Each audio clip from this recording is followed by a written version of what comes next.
Subscribe करें हमारे YouTube channel साधना gold को और पाएं वीडियोस सबसे पहले। बेल आइकन दबाना ना भूलें। तुलसी मैया की लकड़ी जब सूख जाती है तो क्या उसका हवन कर सकते हैं? तो सुनिए सुधा वर्मा, अगर आप हवन करते हैं और उस हवन में अगर आप तुलसी की लकड़ी से हवन करते हैं तो तुलसी की लकड़ी के हवन करने से भगवान नारायण सहस्त्रों वर्षों तक, 1-2 वर्ष की बात नहीं कर रहा हूं, सहस्त्रों वर्षों के लिए भगवान नारायण आपको अपने लोक में शरण देते हैं। जो लोग भी तुलसी की सूखी लकड़ी का, आपने देखा होगा जब आपकी अंतिम यात्रा निकलती है, कोई व्यक्ति नहीं रहता तो कुछ समझदार लोग सूखी तुलसी की लकड़ी ले जाते हैं। क्यों ले जाते हैं आप जानते हैं?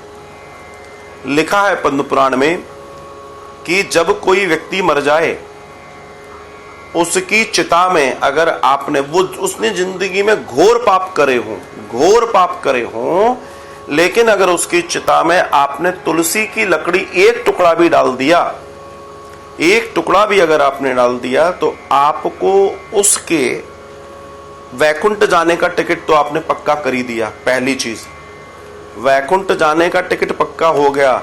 और दूसरी चीज, वहां से निकलने वाला जो धुआं है, वो धुआं है और जितने लोग वहां गए हैं, वहां उपस्थित हैं, उन सबके पुण्य में वृद्धि कर देता है, पुण्य में वृद्धि। इसलिए जब भी हम शमशान जाते हैं, वैसे तो ये कहा गया है कि शमशान में देह जलने का जो धुआं होता है, अगर वो धुआं आपके शरीर पर आ गया, अगर वो धुआं आपके शरीर पर आ गया तो आपके तमाम पुण्यों को नष्ट कर देता है।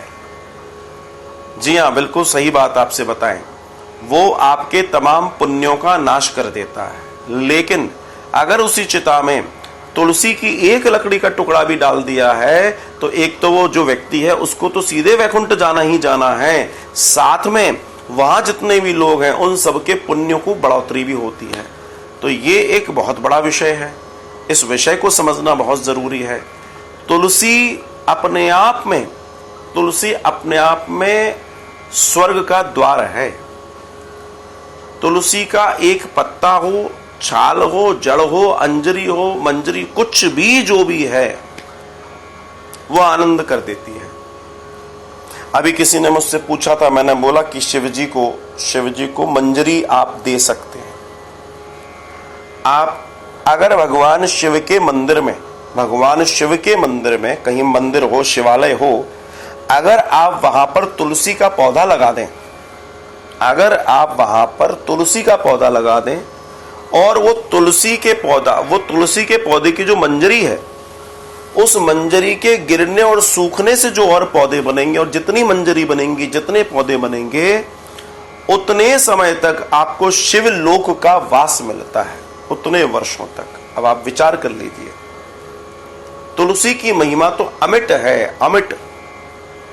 तुलसी व्यक्ति के शरीर में जरूर कहीं ना कहीं, भले एक दाना हो, जैसे मैंने ये कंठी पहने हुई है, आप एक दाना भी पहने हैं और आपकी मृत्यु हो रही है, और आपकी डेथ, जैसे ही आपकी डेथ हुई, अगर आपके शरीर से तुलसी लगी हुई है, यमदूत आपको स्पर्श नहीं कर सकते। बिल्कुल आप स्पष्ट जान लीजिए, यमदूत आपको स्पर्श नहीं कर सकते। तुलसी की महिमा है। तो जो आपने कहा कि क्या कर सकते हैं, तो ये कर सकते हैं कि आप हवन करते हैं, सहस्त्रों वर्षों तक नारायण का लोक मिलता है, हवन कीजिए। ये तो बड़े लाभ का विषय है, बड़ा फायदे का विषय है। इससे तो आपको बहुत फायदा होगा, आप करके देखिए, आपको बड़ा लाभ होगा, बड़ा लाभ होगा।